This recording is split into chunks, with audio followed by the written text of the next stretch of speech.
If you want to win in business, you have to do these things. So a lot of people, they make mistakes without realizing what it is that they're doing, and they potentially jeopardize their business in the process. So what are some of the things that you have to do to avoid that from happening? Number one is you focus on profits, not people. So this is a mistake that a lot of business owners make, is they become short-sighted. And they're very focused on how much money they're making today. They're focused on how they can survive today. Just being short-sighted in general is one of the biggest mistakes you could make as a business owner, because it isn't a short-term game. It is a long game. And everybody wants to make $1 million today. Nobody wants to take the time to actually build that out and to do it correctly and to set everything up in a way to where you can be successful long term. This is where people fall short. So what you'll see with highly successful business people, and I've been on calls with a handful of them myself, whether it be coaching calls, whatever it may be, but you'll notice these patterns. You start to see these patterns with how they operate. When you're talking to a marketing person who's running a big marketing agency, for instance, and they are very well respected in the marketing space, they're working with some of the biggest brands in the world, you'll pick up on things with how they operate, with how they're going about conducting themselves, with how they ask questions, and how they think about problem solving.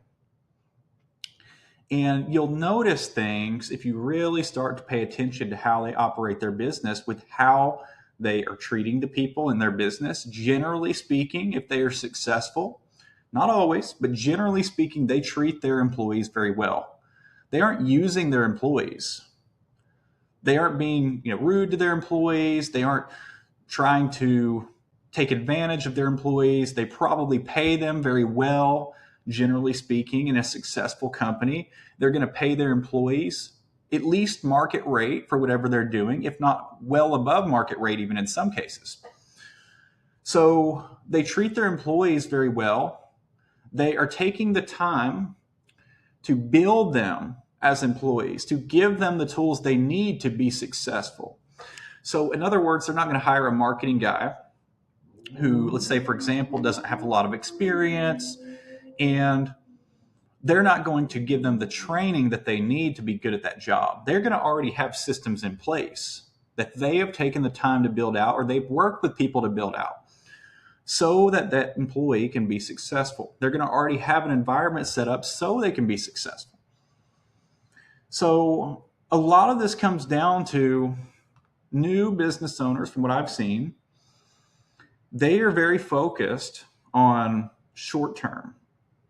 They're very focused on shortcuts, the short term, what's right in front of their face today, and they cannot look past that. They cannot see into the future. And so they get stuck at this point where their business will not grow. Their business can't get to that next level. It's like these peaks and dips and peaks and dips, because they're so short-sighted and they cannot take a step back and actually look at the bigger picture. So what is the next one here? Give me just a second. The next one is they don't focus on product. All right, produce. All right, don't focus on product. Sorry. So the next mistake that a lot of business owners make, this sounds like common sense, but you would be surprised how many business owners want to do everything except make their product good. The number one thing that makes the biggest difference, you can have great marketing, and that can help you bring in new customers. Sure. You can have a great website. Maybe you do some CRO in some cases. So you've got a high converting website. That can be great. But what makes a brand really successful? A really good product and a really good customer experience makes brands really successful. So many people, they want to shortcut their way around that. They want to say, oh crap, why are my ads not working? I'm selling protein powder for $60 for 14 servings, and it's unflavored protein powder. Well, no crap, your ads aren't working. Nobody wants to buy that. Nobody wants to buy it. Your ads are a reflection of your business. Your ads will amplify the business that you already have. You may have heard other people on YouTube, ad guys, talk about this before, how the ads amplify the business model. If your business model sucks, if your product isn't really that good, and you have to be honest with yourself too, if you're in a competitive marketplace, like say, for example, you're selling supplements, and you just say, well, ours is the best quality, so they should want to pay double. Do you think they really care? Do you think every brand is not saying that their supplements are the best quality? But you cannot take a step back and you can't look at that and realize that the issue is you. Everybody wants to blame somebody else. And I've seen this happen a lot where business owners, for example, they want to blame the ads guy, or they want to blame somebody on their team, or they want to point the finger at a manufacturer, or whatever it may be. They want to point the finger at everybody but themselves for why they are where they are. Because if they were to point the finger at themselves and take accountability, that's often not comfortable. That's not a good feeling to say, hey, the reason my business is where I'm at is because of what I've chosen to do. But most often, 9 times out of 10, that's going to be the truth. Because your actions and your habits reflect where you are. If I want to be a great basketball player, and maybe I'm naturally very talented at basketball, just hypothetically, but I don't ever show up for practice and I get kicked off the team, it's very easy for me to say, well, that's their problem if they don't want a great basketball player on their team. Is it really, though? It was your fault. You chose not to show up to practice. So don't try to blame somebody else. If this is something, if this is you, for example, don't try to blame somebody else for something you chose to do. That's not their responsibility. And so that leads to my next point here. The next one is they don't take ownership. So this equals losing. Now, when you make a mistake on something, all you got to say is, look, that's my bad. I messed up right there. I'm sorry. I didn't know that, or whatever the case is.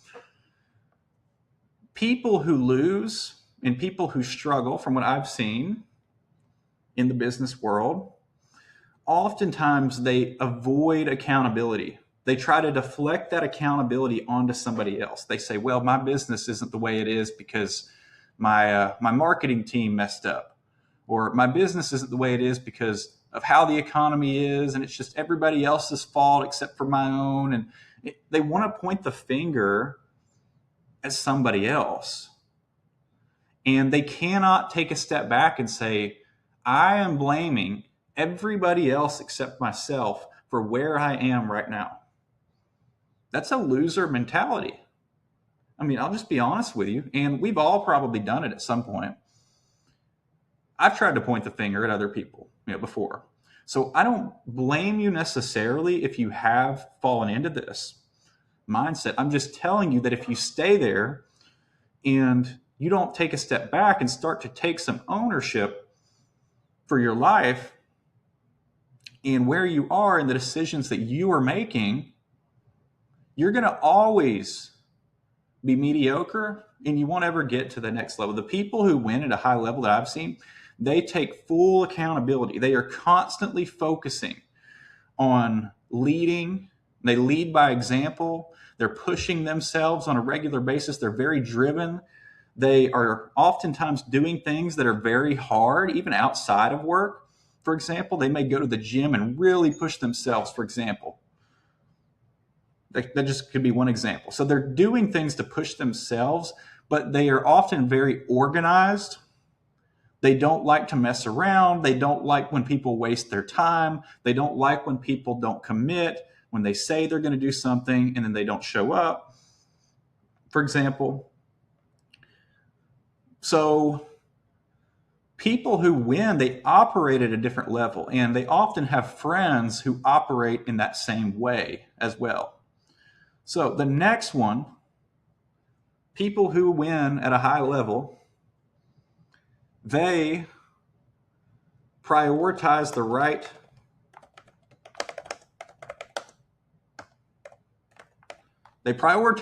stuff, all right? And here's what I mean by that. People who struggle in business, from what I've seen, I've been doing this about 5 years now. People who struggle in business, their priorities are a whack. Their day is a mess. They don't have any sort of organization or any sort of thought to what they're doing that day. And they just kind of go about their day, and they don't really stick to a plan. They can't commit to anything. When they do commit, they try to change the plan later. And this sort of mindset leads to struggling. It leads to failure. And the way this operates at a high level, and the reason this leads to failure, from if this is, say, for example, a business owner who isn't prioritizing the right stuff, is everybody around them is going to be affected by that. So if you have a business owner, for instance, and let's say you don't ever show up on time, nobody can ever get a hold of you, for example, on your team, like your high-level employees, if you have any executives, they can never seem to get a hold of you, like ever. It takes hours and hours to get a response. They're always, in the dark, basically, as far as communication goes. There's no structure. There's no priorities that are being set on the right stuff, or maybe the priorities just are in the wrong place. The business can't operate because there's going to be things that person has to be the one to do. Your marketing guy, for example, if you have a marketing team, your marketing director or whoever it may be, they may not be able to go do their job effectively if they're waiting on answers from you. And so now the whole team is affected because the person who is at the very top isn't prioritizing the right stuff, right? And it's hard. Don't get me wrong. It can be hard when you are a business owner, and I've seen it firsthand. It can be very tough when you're a business owner and you've got a lot of stuff going on. You've got fulfillment to worry about, all sorts of other things, personal life stuff. But you have to learn to prioritize the right things if you want to get to the next level. Otherwise, you're just going to be stuck about where you're at. And you're going to be stuck there for years wondering why your business isn't getting to that next level, why you always seem to be getting a little bit of progress and then you're back down, and then a little bit of progress and then you're back down. Look at where you're at revenue-wise. And maybe you relate to this. Look at where you're at today, revenue-wise. Where was your business? If you've had a business that's been open for several years, for instance, where was that business last year? Where was that business the year before? A lot of people, what they would see is that business may not be growing the way you want it to. It's not growing the way that you want it to because you're not prioritizing, in many cases, the right things. Now, this is not financial advice. I can't give you financial advice in a YouTube video. I'm just speaking generally from my opinion, from my own experience. A lot of times when people get stuck and when they can't seem to figure out what it is that's causing them to stay stuck, it's a mental block. It's some way of thinking or some pattern of thinking that they cannot break themselves from. And they can't break themselves from it because of their habits. Their habits are ingrained into them and they're refusing to change their habits with how they're going about things. So there's some sort of mindset issue oftentimes, or a mental block, that prevents them from changing the way that they're going about this thing. For example, they may have a belief that was instilled in them from childhood that they have to work very hard to make a living, and that running a business is supposed to be super hard. And so they may, because of that belief that they have, or maybe they have a belief that rich people are bad that's ingrained into their mind. Those beliefs that they have are going to affect the actions that they take and the habits that they have, along with the people who they choose to surround themselves with. So they're going to surround themselves with people who support the narrative that they have in their head. So say, for example, I grew up in a small town and this town doesn't have a lot of money or whatever the case is. The people in that town may have a totally different way of thinking than somebody, for example, who is a very wealthy, very highly financially successful business person. And there's nothing necessarily wrong with that. But you have to recognize where that way of thinking is coming from, right? Why are you even thinking like that in the first place? Is that really your own thoughts, or is it some sort of habit that you've developed or some sort of mindset that you've gotten yourself into based on something else? Maybe how you grew up or some other situation that happened once. Where does that belief come from? You have to get to the bottom of that to really understand what's actually holding you back. And so the next step here is, in order to prioritize the right stuff, you have to set clear deadlines, push yourself. All right, so for this one, what's important if you want to get a lot of stuff done is, if you want to win, you have to set deadlines for things. You cannot be successful at a high level if you don't have any sort of organization or you don't have any sort of clarity on what it is that you're doing. There will come a point when that will come back to bite you, in my opinion. So, in other words, if I have a business and I want to hit $5 million a year in revenue, and maybe I want to make $1 million a year in profit, I can very easily say that I want to do that. It's very easy for me to say that I want to make a $5 million a year business selling a product online. But statistically, the odds of me ever doing that are not in my favor. So if you look at the probability, statistically speaking, of me doing that, that probability is very low. Now, the probability of me hitting $10 million a year is even lower. So if I were to take advice on how to do that from my buddy next door, if I were to take advice on how to do that from some guy down the road, a friend that I grew up with, a parent, whoever else it is, and they've never done that thing, how can I possibly expect to get there? Because what I want to do is extraordinary. What I want to do is not ordinary. So why would I listen to somebody who's never done that thing for advice on how to do it? I'll use this example. I run ads for a guy, and he has a product that he sells online. And I would say to some extent, we've had some of the same struggles that I've talked about in this video. But we finally hit a month in this business that I help him with, and that I run ads for him with. We went from doing 150K months, in the peak season, 130 to maybe closer to 150K at most in peak season, to around 300K or more a month. We made a massive jump in revenue for him. That's still not a crazy amount of money compared to many other businesses out there. But in his case, we over doubled our revenue in the month of December this past year. So much so that we ran out of stock, and we sold through all the inventory, and it presented this whole new set of problems in his case. But we sold out of the inventory that we had, and he was so backed up. There was like hundreds of orders that were going out late, very late. We had parts that were waiting on. It became this big mess. But I mean, luckily we did fairly well through the holiday time. But how did we do that?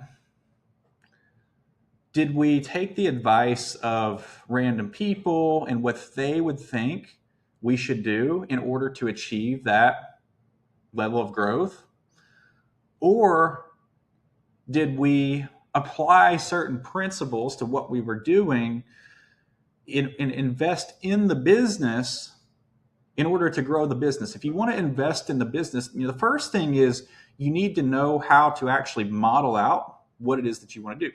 So basic financial modeling, understanding your numbers to at least a basic degree is a big part of this as well. If I don't know my numbers, if I don't know the target that I'm shooting for, it's very hard to hit a target if you don't know how to hit a target. If I'm blindfolded and I'm trying to hit a target, let's say we're playing darts or something, and you put a blindfold on me and spin me around a few times, I'm not going to be able to hit that target because I'm blindfolded. I can't see what it is that I'm aiming for.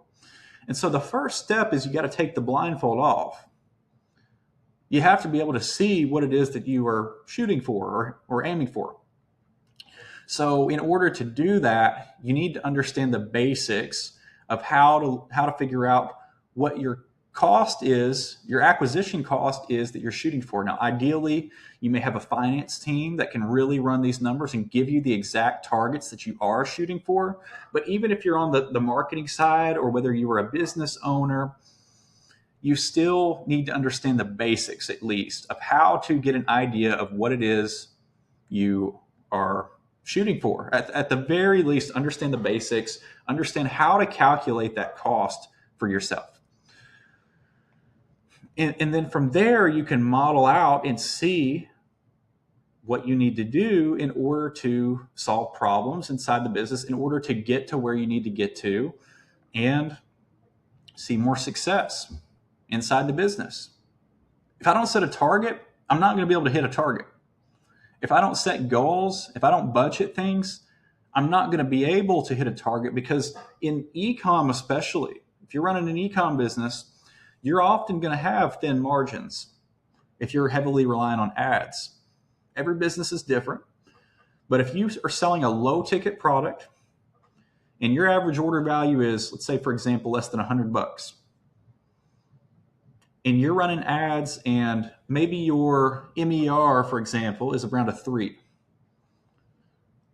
that means about a third roughly of your budget is going to ads. Then you got to factor in your cost of goods, your fulfillment cost, any sort of transaction fees, payroll. You see what I'm saying? And so you aren't going to be left with that much over. And so if you don't understand how to budget things, you could run your business into the ground if you don't get crystal clear about the numbers inside your business.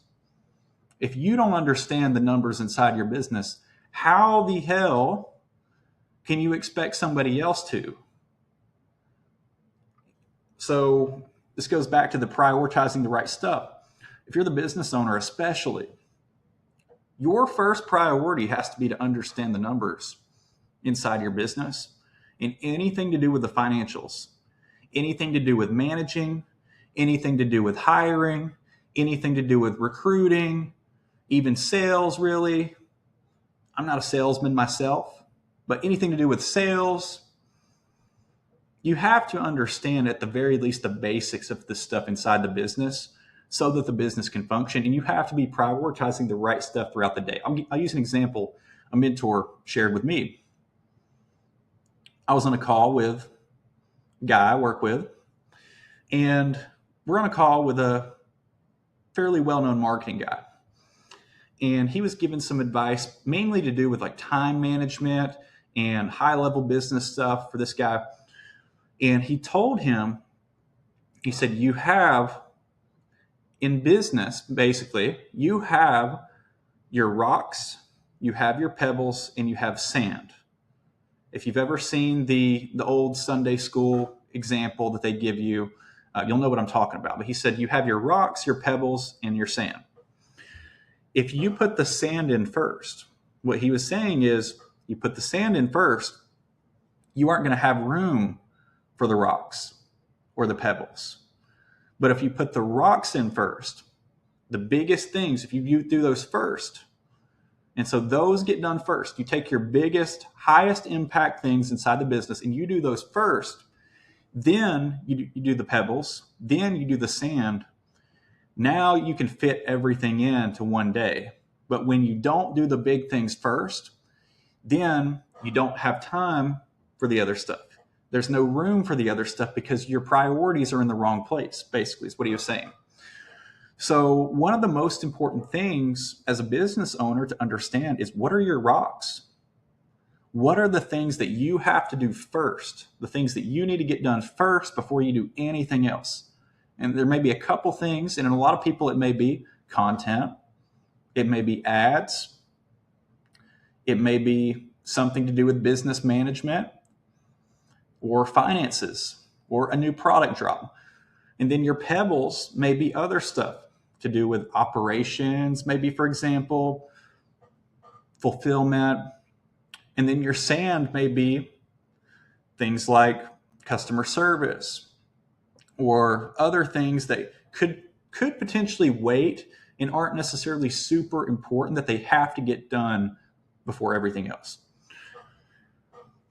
So anyways, the last thing is, you want to set clear deadlines and you want to push yourself. And if we don't set clear deadlines,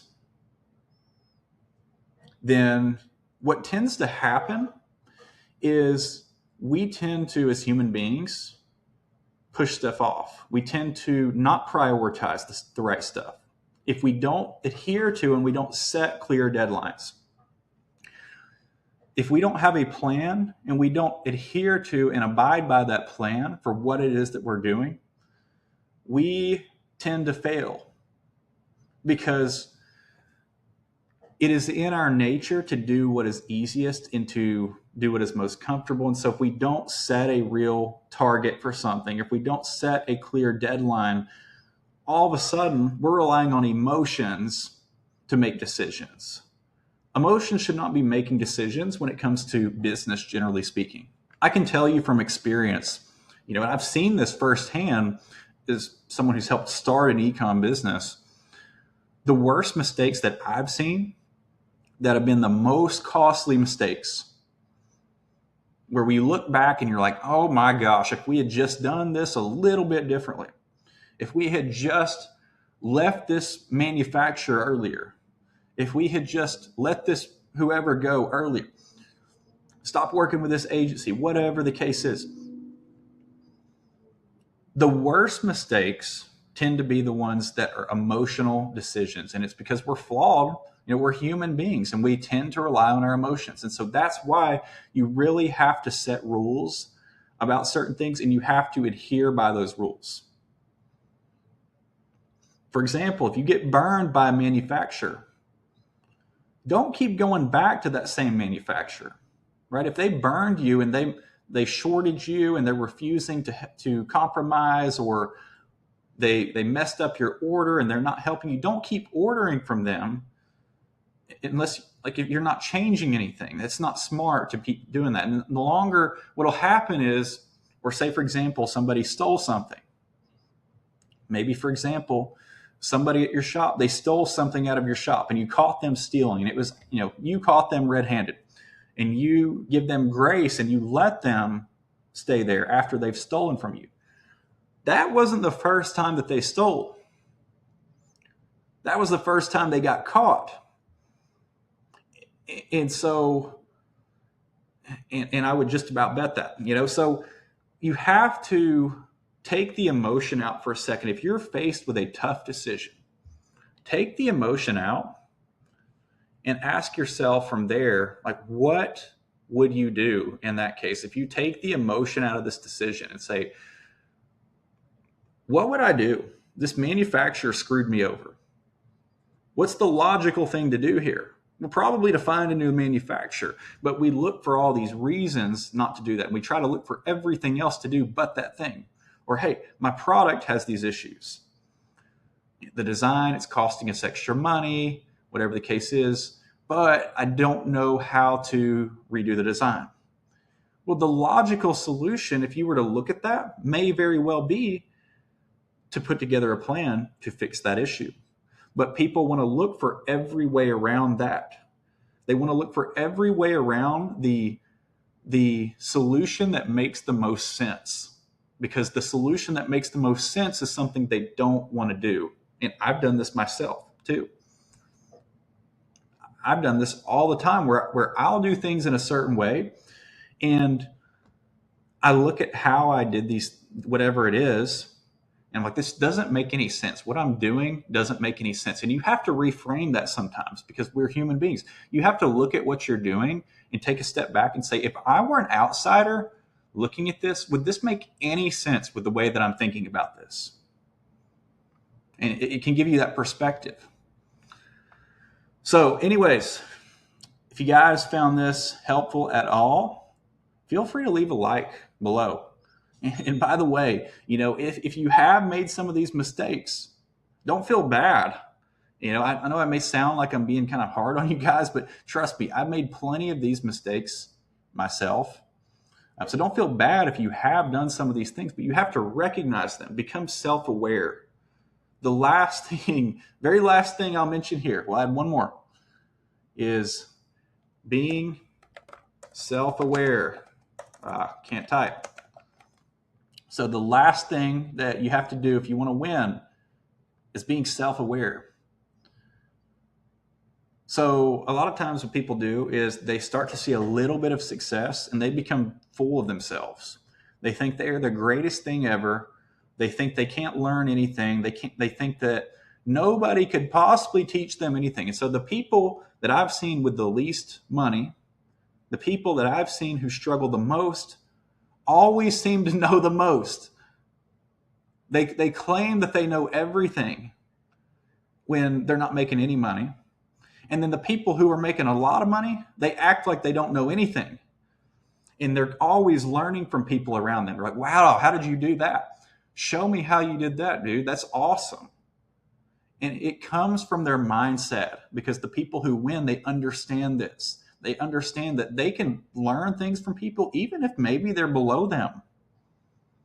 They may do something else that's really good, even if there's somebody who may not be at the level they're at, and they can still learn. So that they don't have an ego most of the time. Some of them do, but most of the time from the successful people I've seen, they don't have a massive ego.